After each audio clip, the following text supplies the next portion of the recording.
하나님 말씀은 요한계시록 21장입니다.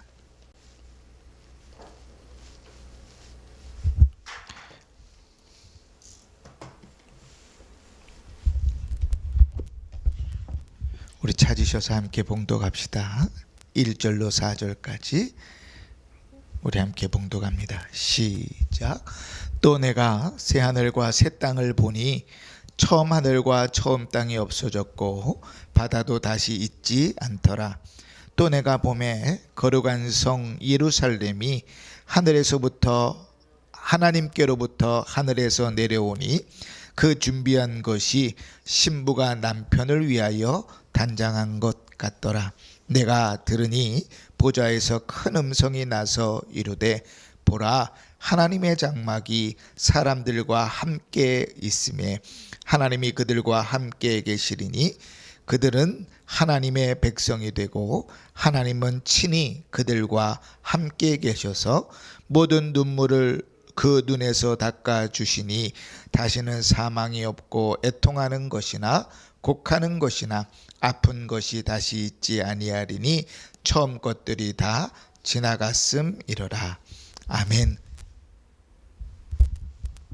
우리가 작년에 요한계시록 20장까지를 살펴봤습니다. 그리스도께서 재림하시기 전에 어떤 일들이 이루어지는지, 또 그리스도께서 재림하시고 나서 이루어지는 그 심판이 어떤 모습으로 이루어지는지, 그 심판이 얼마나 무서운지, 사탄도 그를 따르는 이들도 그리고 이 땅에서 믿지 않는 자들도 다 그 불못이라고 하는 것, 사단 지옥에 다 떨어져 버릴 것을 주님께서 말씀하셨지요. 생명책에 기록되어 있지 아니한 이름들은 다 그 불못에 쓸어볼 것인데, 요한계시록 19장 14절에 보면 사망과 음부도 다 그 안으로 들어갈 것이다. 영원히 얼마나 그것이 괴롭고 무서우면 불못이라, 꺼지지 않는 불이라 이렇게 표현했을까. 좀 기회가 되면 이 지옥에 대한 설교들을 좀 했으면 좋겠다, 이런 생각들이 있어요. 우리가 너무 천국 간다 이것을 쉽고 가볍게 생각을 해서 우리의 믿음들이 너무 안일하게 흘러가는 모습들을 많이 보는데, 대각성 운동들이 일어났을 때의 내용들을 보면 그때에는 지옥에 대한 설교들 이 정말 무섭게 이루어졌고, 그 성경에서 그 지옥에 대한 내용들을 드러내어 전할 때마다 그들이 얼마나 애통하고 회개하며 돌아왔냐면, 어느 마을에 술집이 다 문을 닫았다 할 정도로 그렇게 그 무서운 설교였다는 거죠. 근데 오늘날 우리는 너무나 쉽고 안일하게 신앙의 삶들을 살아가다 보니 늘 복받는다, 좋다, 행복하다, 뭐 그런 것만 하다 보니까 지옥이 어떤 곳인지, 지옥이 어떤 삶들인지, 또 지옥을 성경이 어떻게 표현하고 있는지 우리가 잘 생각하지 않게 되는 것 같아요. 우리 20장까지 이제 20장까지 그 모든 내용들이 다 맞춰졌고, 이제 마지막 21장, 22장은 주님의 심판 이후에 있어질 일들에 대해서 성경에 기록하고 있습니다.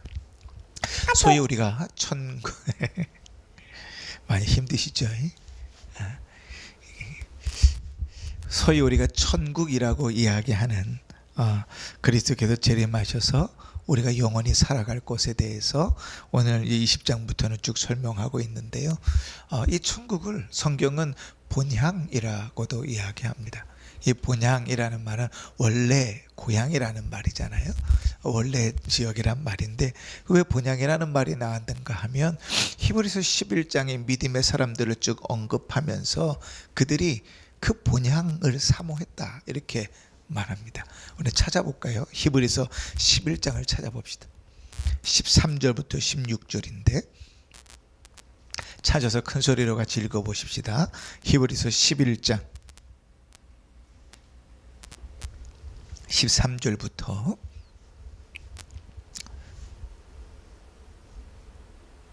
11장 13절부터 구약성경 364쪽 5쪽 그 정도에 있습니다.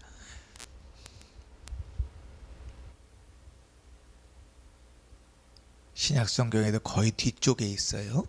죄송해요. 신약성경 죄송합니다. 신약성경 365쪽 전후에 있어요. 구약성경이라 그랬군요. 히브리서 11장 13절부터 16절까지 우리 같이 읽습니다. 시작. 이 사람들은 다 믿음을 따라 죽었으며 약속을 받지 못하였으되 그것들을 멀리서 보고 환영하며 또 땅에서는 외국인과 나그네임을 증언하였으니 그들이 이같이 말하는 것은 자기들이 본향을 찾는 자임을 나타냄이라. 그들이 나온 바 본향을 생각하였더라면 돌아갈 기회가 있었으려니와 그들이 이제는 더 나은 본향을 사모하니 곧 하늘에 있는 것이라. 이러므로 하나님이 그들의 하나님이라 일컬음을 받으심을 부끄러워하지 아니하시고 그들을 위하여 한 성을 예비하셨느니라. 그러니까 믿음의 사람들을 쭉 히브리서 11장에서는 나열하고 있잖아요. 그래서 에녹에서부터 시작해서 쭉 아브라함과 사라까지 이제 나열하고 난 다음에 그들이 본향을 사모했다 그래요. 이 본향은 뭔가 하면 우리 자기가 태어난 고향 얘기하는 거 아니라 그랬죠. 오늘 성경에 보니까 히브리서 11장에 보니까 뭐라 그래요? 본향을 나온 바 본향을 생각하였으면 돌아갈 기회가 있었으려니와 그거 얘기하는 게 아니고 더 나은 본향을 사모하니 곧 하늘에 있는 것이라. 그래서 우리는 천국을 본향이라고도 이야기합니다. 자, 다시 이제 우리가 21장으로 넘어가서 그 본향을 오늘 우리가 읽은 본문에서는 뭐라고 표현하는가 하면 새 하늘과 새 땅이라고 표현합니다. 이제 한문으로 보면 신천신지, 신천지지요. 근데 이 우리의 소망하는 본향 신천지가 이단들로 인해서 되게 너무 오염이 돼가지고 그래서 우리가 이 신천신지, 신천지라는 말이 너무나 익숙하면서도 되게 사용하기가 불편해요. 그러나 한 가지 명확한 것은 우리가 갈 곳은 신천신지, 신천지, 새하늘과 새 땅입니다. 이단이 아니고 새하늘과 새 땅, 그것을 우리가 본향 혹은 천국이라고 이야기하는 거예요. 이제 주님의 심판이 다 끝났죠. 이제 20장 맨 마지막에 생명책에 의한 심판까지 다 끝난 다음에 지옥으로 다 내보내고 이제 이루어질 날들을 표현하는데 요한이 보니까 뭘 봤냐면 1절에 또 내가 새하늘과 새 땅을 보았다 이렇게 표현합니다. 새하늘과 새 땅을, 심판까지 다 끝났어요. 그리고 났는데 새하늘과 새 땅을 보았다. 자, 그러면 왜 새하늘과 새 땅이라고 표현했을까요? 하늘과 땅도 아니고 왜 새하늘과 새 땅이라고 표현했죠? 이제 우리가 지금 살고 있는 이 땅에서도 하늘이 있고 땅이 있는데, 바다가 있는데 그것과는 다른 새로운 것이라는 거예요. 이 천국에 대해서도 우리가 이제 지옥만큼이나 한 번 더 우리가 명확하게 좀 설교가 좀 되어야 될 필요가 있는데 우리는 천국을 너무 모릅니다. 그냥 너무 심정적으로 그 신앙을 성경적으로 갖지 않고 심정적으로 가져요. 그러니까 천국 그러면 그냥 그곳 이렇게 생각합니다. 그런데 죽으면 가는 곳 이렇게 생각하는데 성경적으로 우리는 신앙생활을 해야 되니까 이 새하늘과 새 땅이 어딘가라고 얘기할 루터교 신자들은 이 새하늘과 새 땅이 어떻게 이루어지냐면 이 땅이 다 파괴되어 없어지고, 그러니까 지구가 다 폭발하고 파괴되어 다 없어지고 주님 다시 오시면 그 새하늘과 새 땅이 새롭게 주어져서 시작할 것이다 이렇게 봐요. 그런데 우리 이제 개혁파 신앙을 가진 사람들은, 장로교 신자들은 이 새하늘과 새 땅이 어떻게 이루어진다고 보냐면 이 우리가 살아가는 이 세계가 새롭게 변화될 것이다 이렇게 봅니다. 예전 것은 다 없어지고 새롭게 바뀔 것이다. 뭐처럼 바뀌는가 하면 우리가 이제 죽잖아요. 죽고 나면 육체는 다 썩어서 어디로 가요? 흙으로 다 없어져요. 영혼은 천국으로 가는데, 근데 주님께서 다시 오실 때에 뭐가 일어나요? 주님과 같이 우리가 부활할 것이라고 그러죠. 부활할 때 육체를 입습니까 안 입습니까? 육체를 입지요. 그게 성경적인 거예요. 육체를 부활체라 그러죠. 육체를 입어요. 다 썩어 문드러졌고 불타 없어졌는데도 부활체 육체를 입을 것이라 그랬어요. 그 부활체가 무엇인가 우린 몰라요. 그러나 그리스도께서 죽으시고 사흘 만에 부활하신 몸으로 나타나신 모습을 보면서 아, 우리의 몸과는 다르구나, 이 정도는 알죠. 이따가도 소개하겠지만 고린도전서 15장의 부활장에 보면 우리의 육체가 어떠한 육체인가를 명확하게 얘기해요. 그러니까 죽고 나서 주님 내림하시면 우리의 육체가 부활체를 입고 부활합니다. 육체가 있어요, 없어요? 있어요. 이제 확인하는 거예요. 한 번 더.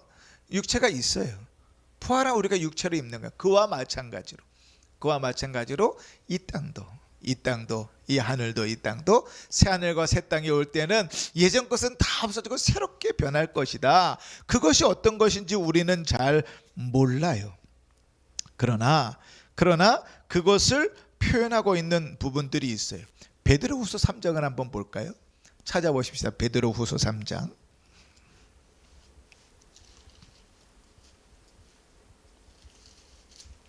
신약성경 186쪽 전후에 있습니다. 베드로후서 3장 10절에서 13절. 베드로후서 3장 10절에서 13절 우리 같이 읽습니다. 시작. 그러나 주의 날이 도둑같이 오리니 그날에는 하늘이 큰 소리로 떠나가고 물질이 뜨거운 불에 풀어지고 땅과 그 중에 있는 모든 일이 드러나리로다. 이 모든 것이 이렇게 풀어지리니 너희가 어떠한 사람이 되어야 마땅하겠느냐. 거룩한 행실과 경건함으로 하나님의 날이 임하기를 바라보고 간절히 사모하라. 그날에 하늘이 불에 타서 풀어지고 물질이 뜨거운 불에 녹아지려니와 우리는 그의 약속대로 의가 있는 곳인 새 하늘과 새 땅을 바라보도다. 이 베드로후서에 이제 새 하늘과 새 땅을 표현할 때 어떻게 된다가 표현하냐면 이 물질이라는 거는 이 땅, 지금 우리가 살고 있는 건 이게 얘기하는 거예요. 근데 이 땅에 있는 것들이 어떻게 돼요? 불에 녹아지고 하늘불에 타서 풀어질 것이다. 그렇게 바뀔 것이다. 없어질 것이다. 이게 어떤 모양일까? 우리는 잘 몰라요. 그런데 이렇게 생각해 볼 수 있어요. 잠언 27장에 보면 도가니는 은을, 풀무불은 풀무로 금을 단련한다 그러잖아요. 그처럼 주님 다시 오실 때 그렇게 변한다는 거예요. 이 죄악된 것들이 싹 다 빠지고 새로운 나라로 바뀔 것이다. 새로운 것으로 변할 것이다. 사도 바울은 그래서 피조물이 고대하는 자유와 해방은 새 하늘과 새 땅의 도래로 완성된다고 보았죠. 오늘 다시 이제 요한계시록 본문으로 다시 돌아가면 이제 새 하늘과 새 땅을 보니 그러면서 이렇게 표현합니다. 처음 하늘과 처음 땅이 없어졌고 바다도 다시 있지 않더라. 처음 하늘과 처음 땅은 하나님께서 처음 창조하신 우리가 살고 있는 이 하늘과 땅이죠. 다 없어질 것이다. 이것과는 다를 것이다. 그 새로운 하늘과 새로운 땅이다. 바다도 없어질 것이다. 우리가 요한계시록 보면 바다는 어디를 표현했죠? 요한계시록은 바다는 늘 그 사탄의 졸개인 짐승이 올라오는 곳이 늘 바다였어요. 그러니까 바다는 이 세상을 상징했단 말이에요. 그러니까 인간의 부패와 본성이 모인 이 거대한 이 사회, 그 바다도 다 없어져 버릴 것이다. 그리고 새로운 하늘과 새로운 땅이 열릴 것이다. 그러니까 결론적으로 얘기하면 이런 거예요. 죄악으로 물든 이 세상은 다 없어지고 우리를 위협하고 삼키는 모든 것은 다 없어지고 새로운 세상이 열릴 것이다. 주님이 통치하시는 그것은 새 하늘과 새 땅이 될 것이다. 이렇게 표현하는 것이죠.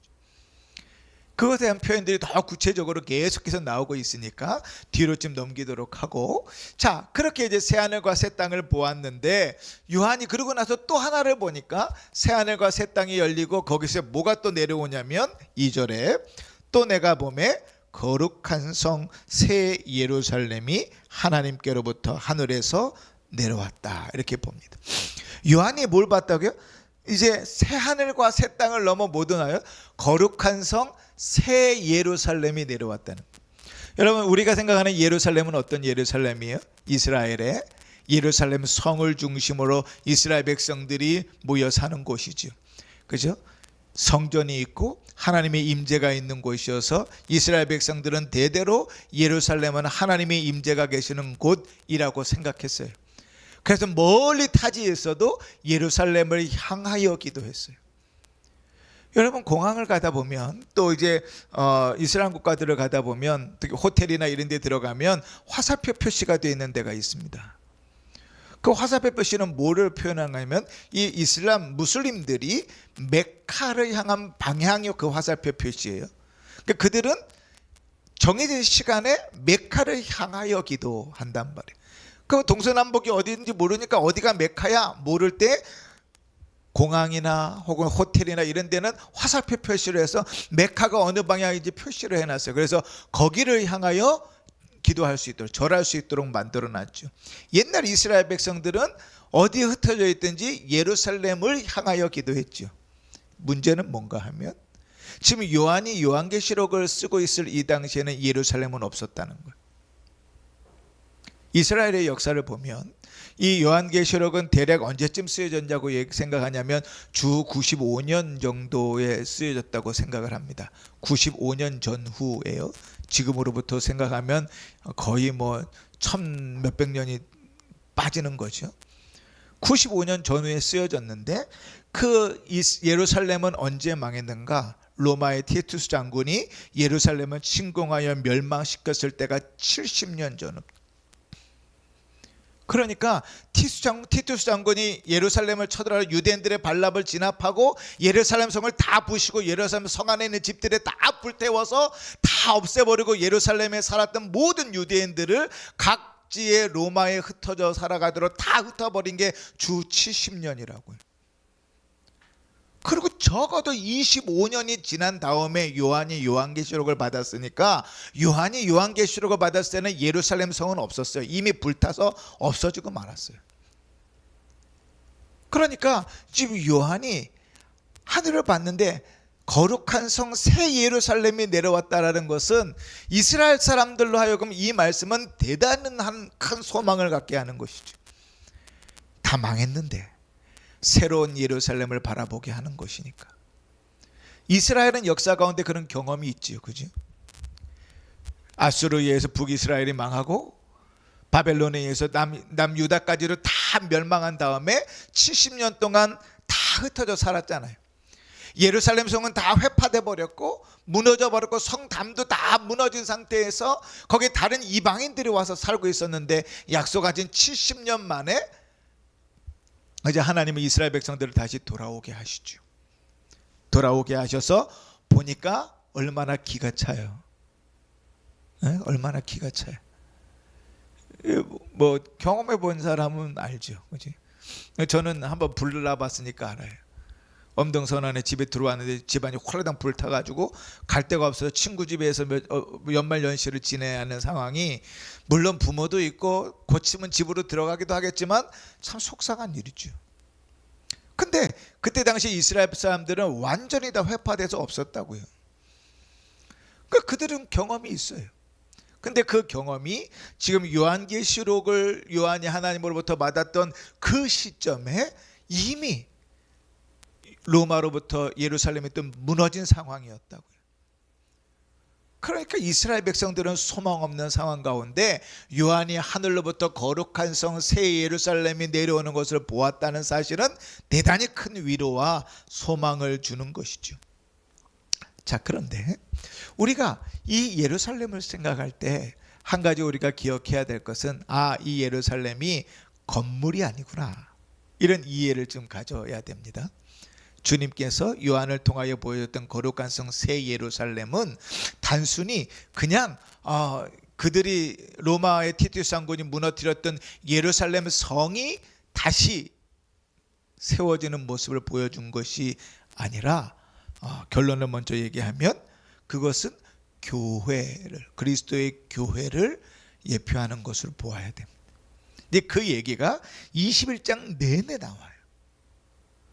그러니까 하나님께서 요한계시록을 통하여 이제 너희가 하나님이 임재하시고 주님께서 함께 하시는 곳인 예루살렘이 어디인가를 표현할 때 그것이 교회라고 가르쳐주고 계시는 내용이 계속 나옵니다.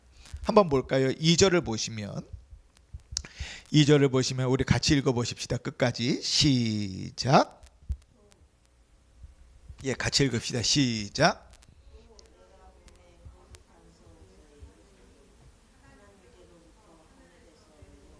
그 준비한 것이 신부가 남편을 위하여 단정한 것 같더라.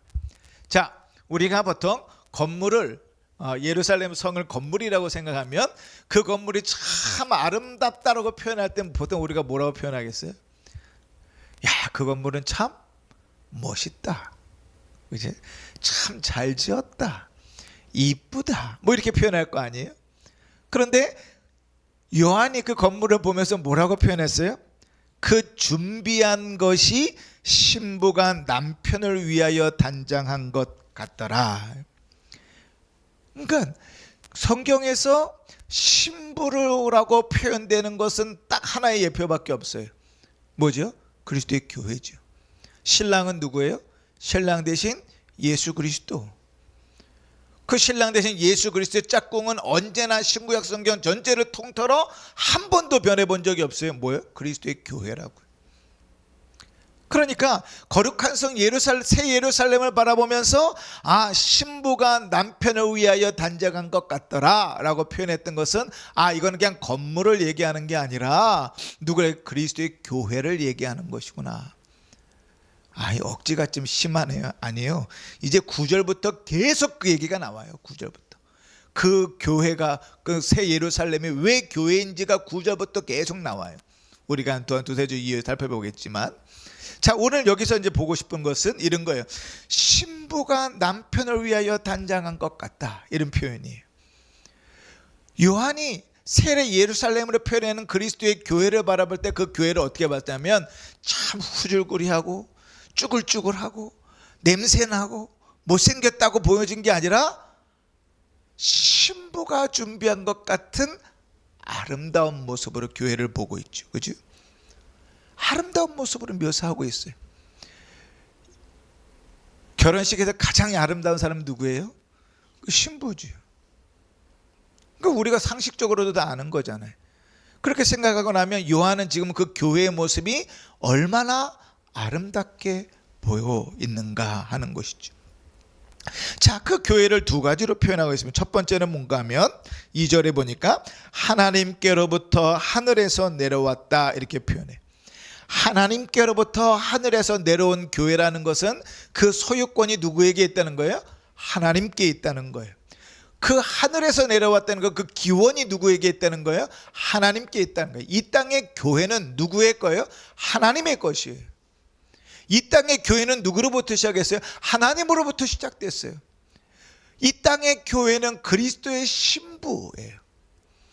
그러니까 이 땅의 교회가 얼마나 아름답고 영광스러운가 이것을 좀 표현하기 위해서 오늘 요한은 요한계시록에서 동원할 수 있는 모든 것을 동원하고 있어요.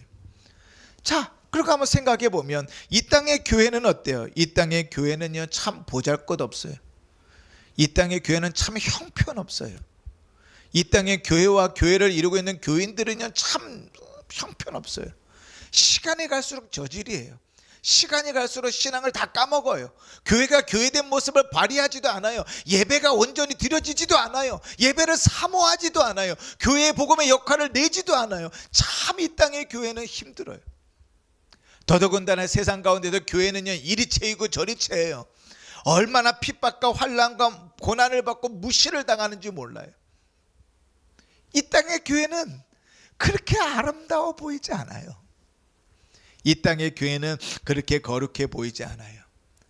그러나 주님 뭐라고 표현하신 거예요? 원래 그 교회는 누구로부터 시작했다고요? 하나님으로부터 시작됐고 하나님의 교회이고 그리고 신부와 같이 아름답다는 그게 드러날 것이라는 거예요. 그러니까 마치 이 땅의 교회는요 신부와 같이 그 아름다운 교회예요. 진흙 속에 묻혀 있을지라도 진주와 보석 같은 값진 것이. 근데 이 땅의 성도들이 그 값진 것을 몰라요. 값진 것을 값지게 대우하려 하지 않아요. 마치 주님께서 이야기한 것처럼 돼지 목에 진주를 건 것처럼 참 함부로 대해요. 교회가 교회를, 성도가 성도를 너무 함부로 대해요. 가르침이 드러나지 않아요. 아름다움이 드러나지 않아요. 교회의 아름다움을 드러내려 하지 않아요. 하나님을 예배함으로, 복음을 전함으로, 복음을 따라 살아감으로 교회는 교회됨이 드러내는데 교회 대 교회의 교회됨이 드러나지 않아요.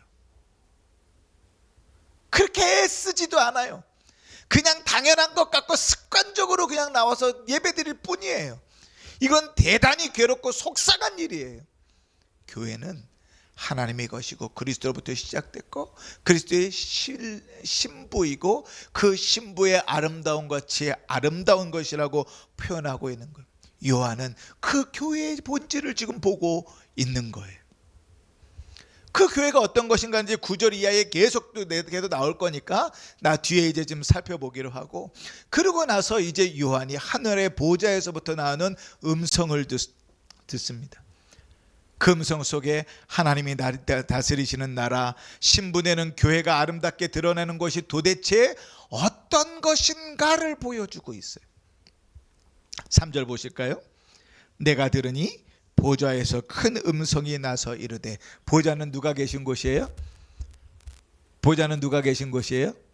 그죠? 하나님 아버지께서 계시는 곳이죠. 우리가 요한계시를 보면서 머릿속에 그 그림이 놓쳐지면 안 된다 그랬어요. 요한이 하늘을 보았더니 뭐가 있었어요? 보좌가 놓여져 있는데 보좌의 왕 되신 하나님께서 계시고 그 오른편에 누가 있어요? 이거 잊어버리면 안 된다 그랬잖아요. 그지? 그 오른편에 어린 양 되신 그리스도가 있고, 그러니까 우리 신앙 고백할 때마다 하나님 우편에 앉아 계시다 맨날 하잖아요. 우편에 어린 양 되신 그리스도가 있고 전후좌우 사방에 보소하는 비석격이 되는 천사가 있고 그 주위로 뭐가 있어요? 24개의 장로들이 있는데 24개의 장로는 신약의 교회와 구약의 교회를 예표한다 그랬죠. 그리고 그 밑에 수없이 허다한 성도들이 모여야 돼. 그게 천상에서 요한이 보고 있는 모습인데 그 가운데 보좌로부터 음성이 들려오는 거예요. 뭐라고 음성이 들려옵니까? 오늘 보니까 보라, 하나님의 장막이 사람들과 함께 있음에 하나님이 그들과 함께 계시리니 그들은 하나님의 백성이 되고 하나님은 친히 그들과 함께 계실 것이다. 먼저 요한이 듣는 음성의 첫 번째는 그거예요. 하나님이 그들과 함께 계신다. 우리는 하나님이 함께 계신다, 우리와 함께 계신다를 뭐라고 히브리에서 뭐라 그런다 그랬죠? 임마누엘, 그죠? 임마누엘이라 그런다 그랬죠. 그런데 하나님께서 우리와 함께 계신다는 이 약속은 이미 아브라함과 하나님께서 언약을 세우실 때 하셨던 약속이에요. 창세기 17장 7절에 보면 너와 내 후손이 후손의 하나님이 될 것이다. 하나님 그렇게 선언해 놓은 다음에 그 다음부터 계속해서 그것들을 반복하여 이야기했어요. 출애굽기 19장 찾아보십시다. 출애굽기 19장 5절 6절.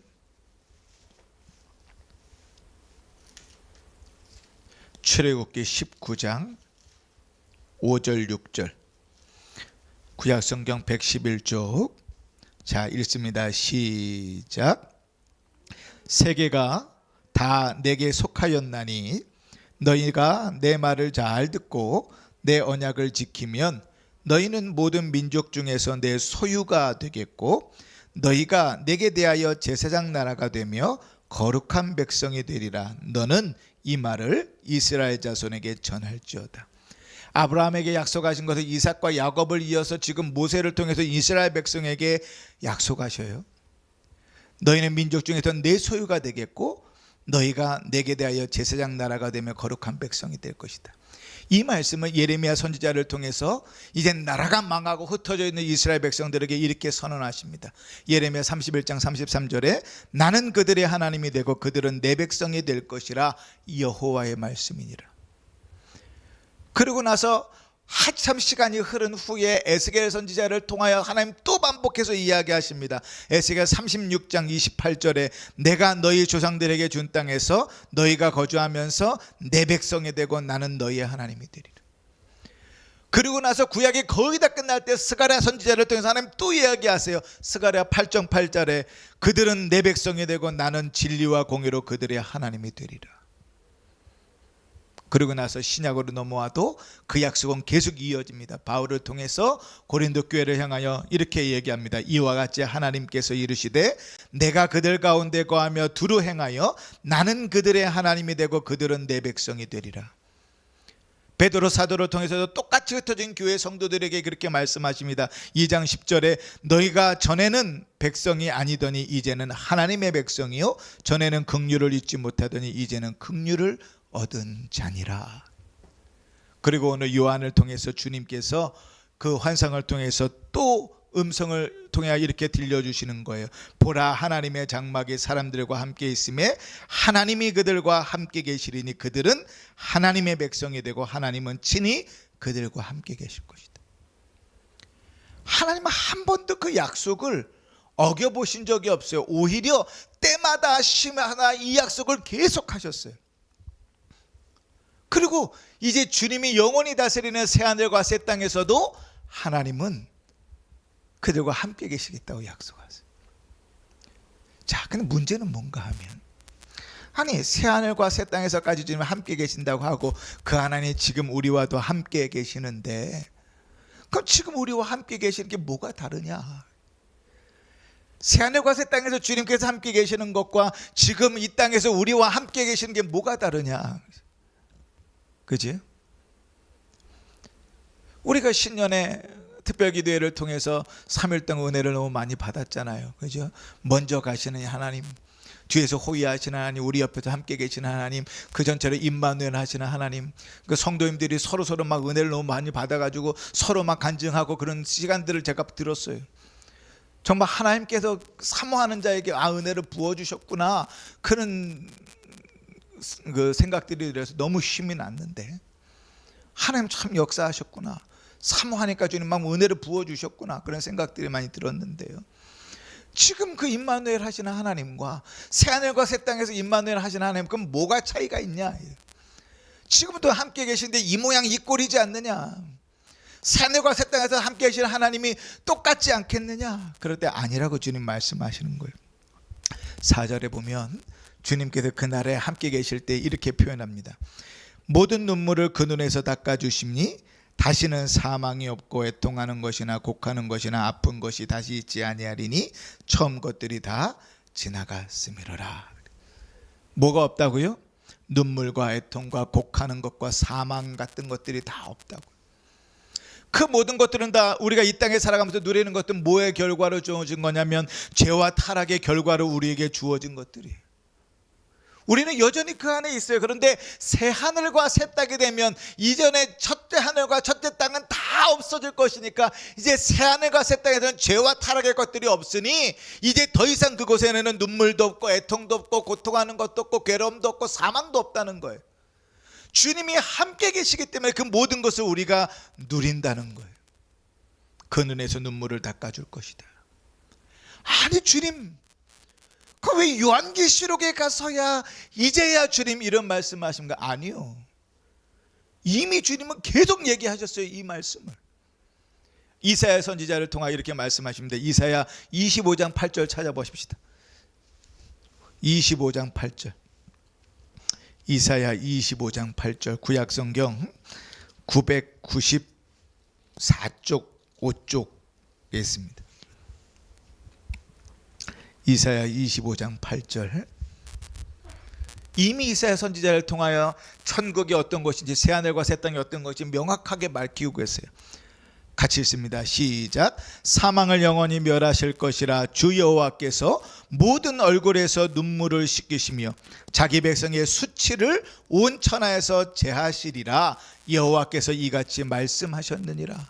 한 번만 얘기했어요? 아니요. 35장 10절, 이사야 35장 10절 같이 읽습니다. 시작.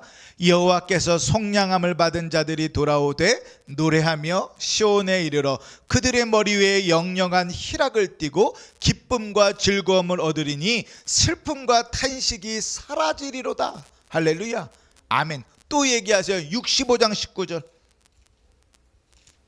65장 19절 같이 읽습니다. 시작. 내가 예루살렘을 즐거워하며 나의 백성을 기뻐하리니 우는 소리와 부르짖는 소리가 그 가운데서 다시는 들리지 아니할 것이라. 제가 3가지만 찾았어요. 3개만 찾았는데 그 외에도요 많죠. 이미 주님께서 우리에게 주님이 다스리실 나라에서 이루어질 일들이 어떤 것인지 계속해서 반복해서 말씀하셨어요. 그리고 이제 사도 바울이 우리가 흔히 별명을 붙이기를 부활장이라고 붙여있는 고린도전서 15장에 이렇게 말씀하십니다. 42절 이하에 죽은 자의 부활도 그와 같으니 썩을 것으로 심고 썩지 아니할 것으로 다시 살아나며 욕된 것으로 심고 영광스러운 것으로 다시 살아나며 약한 것으로 심고 강한 것으로 다시 살아나며 육의 몸으로 심고 신령한 몸으로 다시 살아나나니 육의 몸이 있은즉 또한 영의 몸도 있느니라. 이 땅에서 괴롭고 힘들고 연약하고 부족하고 아프고 그 모든 것들은 다 썩어 없어지고 뭘로요? 새로운 것으로 살아난다는 거예요. 영광스럽고 강하고 영의 것으로 신령한 것으로 다시 살아난다는 거예요. 왜 그렇습니까? 타락의 결과로 죄 있는 육신, 허약하고 병들기 쉽고 결국에는 썩어 부패할 육신을 가졌던 우리가 새하늘과 새 땅에서 살아갈 땐 그 모든 것들이 다 없어지고 새로운 모습으로 변화되어 살아갈 것이라. 그러니 사랑하는 성도 여러분, 새하늘과 새 땅은 우리가 사는 것과 다르다고요. 너무 설교만 해도 막 설렌데 그 땅에 가면 얼마나 설렐까요? 그지? 막 설교를 듣기만 있어도 막 듣고만 있어도 막 마음이 설렐 텐데, 믿음이 있는 자는 막 설렐 텐데, 그렇잖아요? 그 나라가 그런 곳이라.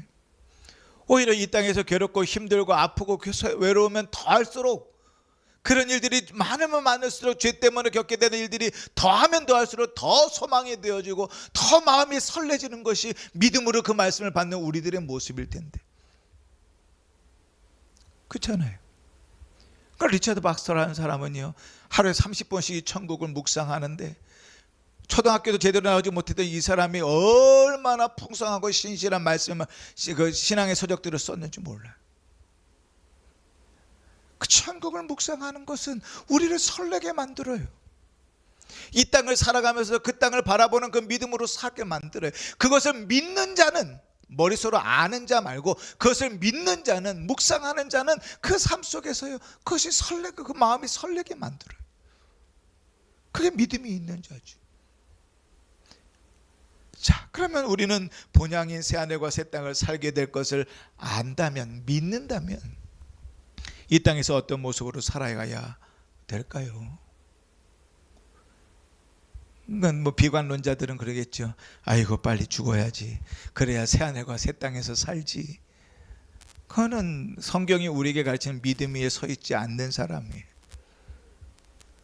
적어도 그거는 믿는 신자는 아니에요. 왜냐하면 사도 바울이 그랬거든요. 나는 그 주님이 보여주신 그 천국에 사는 것이 좋다. 그러나 주께서 원하셔서 이 땅에 남겨놓으셨으며 주님 남겨주신 그 사명을 감당하면서 할 것이다. 이게 신자의 믿음이죠. 지금이라도 주님 나 부르시면 내가 할렐루야 기쁨으로 갈 자신이 있다. 그러나 주님께서 이 땅에 남겨두시면 내가 그 사명 감당하면, 이게 신자의 믿음이죠. 믿음이 없는 사람들, 믿음이 연약한 사람들은 아유 이 죄 많은 이 세상 빨리 죽어서 나 천국에나 가야지. 근데 그런 사람들은요 정말 죄송하지만 천국 갈 확신이 있는가 묻고 싶어요. 뭘 근거로? 성경적이지 않은 신앙을 갖고 있는데 뭘 근거로 천국 간다 그럴까? 그러니 이 본향을 사모하고 믿는 자는 어떤 삶을 살아야 되는가? 그거는 고린도전서 15장의 맨 마지막에 나와요. 고린도전서 15장이 부활장이라 그랬잖아요. 부활, 그리스도의 부활에 대해서, 죽은 자의 부활에 대해서 쭉 적지도 않은 57절에 걸쳐서 쭉 설명한 다음에 마지막 58절을 이렇게 표현해요. 그러므로 내 사랑하는 형제들아, 견실하며 흔들리지 말고 항상 주의 일에 더욱 힘쓰는 자들이 되라. 이는 너희 수고가 주 안에서 헛되지 않은 줄 알미니라. 할렐루야. 이게 신자죠. 이게 제대로 된 신앙을 갖고 있는 신자죠. 부활이 확실하다면, 그것을 믿는다면 그 믿는 자에게 요구되는 말은 뭐예요? 견실하며 흔들리지 말며 항상 주의 일에 더욱 힘쓰는 자가 되라. 우리가 지난 표였잖아요. 1년 동안 이 말씀 붙들고 암송하면서 기도했잖아요. 신자가, 천국 소망을 가진 자가 살아가는 자세인 거예요. 우리 모든 삶을 다해서 천국을 소망하는 자답게, 새하늘과 새 땅을 믿는 자답게 이 땅에서 견실하며 흔들리지 않으며 항상 주의 일에 더욱 힘쓰는 자로 살아가는 것, 이게 성경이 그 믿음을 가진 신자에게 요구하는 맨 마지막 절이에요. 그러니 우리의 삶을 살펴서 더 믿음으로 살아가기를 애쓰고 힘써야 되겠죠. 두 번째로, 천국의 새하늘과 새 땅에 있는 것을 믿는다면 믿는 자는 전도하는 자이다. 이게 결론이에요. 정말 이기적이어서 나만 천국 가면 되지 라고 얘기한다면 그 안에 전도할 마음이 있지 않을 수 있어요. 내가 정말 이 땅에 살아가는 사람이 아무도 없어서 나만 사랑하면서 사니까 나만 천국 가면 되지, 그러면 그렇지 않을 수 있어요. 그러나 우리가 요한계시록 20장 21장을 읽으면서 지옥이 명확히 있고 천국이 명확히 있는데 하루라도 복음을 전하지 않는 날이 있다고 한다면 그 인생은 이상한 거예요. 내가 정말 사랑하는 사람이 영원히 꺼지지 않는 불못에 갈 것이 명확한데 그에게 복음을 전하지 않는 것이 이상하고, 내가 새하늘과 새 땅에 갈 것이 명확한데 그 좋은 곳을 아직도 알지 못하는 자에게 전하지 않는 것이 이상한 거죠. 주의 복음이 신약시대만 특별해서 예수의 복음이 전해지는 곳마다 예수를 믿는 자들마다 주의 복음을 전했던 게 아니고 그게 신자의 주소예요. 어떻게 새하늘과 새 땅을 믿는데 그것을 자랑하지 않을 수 있어요? 제가 뉴타운으로 이사를 했잖아요. 저는 사실 은평중학교에 와서 목회하기 전까지 우리 집에 성도들을 초대해 본 적이 없어요. 교회가 마련해서 준 사택이고 그 사택에서 사니 당연히 교인들을 아는 것이고 한 번도 초대해 본 적이 없어요. 근데 뉴태원을 이사 갔는데 성도님들이 수근수근 거려요. 아, 이거 뭐 그 좋은 데로 이사 갔는데. 아무도 이 예배당 앞에 사택에 살 때 왜 거기서 그 신방하지 않느냐고 얘기한 사람이 단 한 명도 없었어요. 단 한 명도. 뉴태원 이사 가고 나니까 다들 사람들이 얘기하는 거예요. 좋은 데 가는데 왜 신방하지 않냐고. 오시라고. 그래서 오셔서 신방을 했어요. 우리 집에 다 초대해 가지고 예배를 드렸죠. 근데 여러분, 좋은 집으로 이사 가면 자랑하고 싶지 않아요? 뭐 우리 권사님들 이 뉴태원의 옛날 집에 살다가 아파트 되고 나면 그 아파트 얘기를 제가 우리 교인들 얘기를 아주 달달달 외울 정도로 들었으니까 얼마나 그게 좋았으면 그렇게 얘기하시겠어요. 근데 새하늘과 새 땅을 가는 것이 명확한데 왜 그 얘기를 안 하냐? 그럼 둘 중에 하나죠. 그 새하늘과 새 땅이 너무 좋아서 나만 알고 가야 된다고 생각하거나, 아니면 그 새하늘과 새 땅에 간다는 확신이 없는 거죠. 확신이 없으니 전할 수가 없죠. 이 아파트가 당첨이 되는지 안 되는지 알 수가 없으니 얘기할 수가 없죠. 당첨이 되면 이사 안 가도 막 그 집 자랑하죠. 그 사람이잖아요. 근데 새하늘과 새 땅, 주님께서 다스리 그달에 고통도 없고 눈물도 없고 괴로움도 없고 슬픔도 없고 사망도 없는 그곳에 주님께서 우리를 살게 하신다고 하는데 그걸 자랑되지 않으면 그건 둘 중에 하나 명확해요. 내가 거기 천국 갈 확신, 믿음이 없든지, 아니면 그것이 너무 좋아서 나만 가고 싶든지. 그렇잖아요. 요한이 새하늘과 새 땅을 보여줍니다. 요한을 통해서 본 새하늘과 새 땅은 오늘 성경의 표현에 모든 눈물이 닦여지고 사망과 애통과 곡하는 것과 슬픔이 다시는 있지 않는 곳이라고 그랬어요. 다른 말로 표현하면 이 땅에서 안 좋다라고 생각하는 모든 것은 사라져 있는 곳이에요. 그곳에 가는 사실이 믿어진다면 왜 자랑하고 전도하지 않겠는가? 오늘 말씀 가운데서 우리 자신을 돌아보십시다. 정말 난 천국 갈 믿음이 있는가?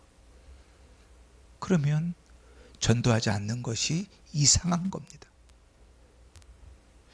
너무 이기적이어서 난 천국 갈 믿음이 명확히 있는데 자식이고 친척이고 이웃이고 다 필요 없어 나만 천국 가면 돼. 그러면 전도 안 하는 게 이해가 됩니다.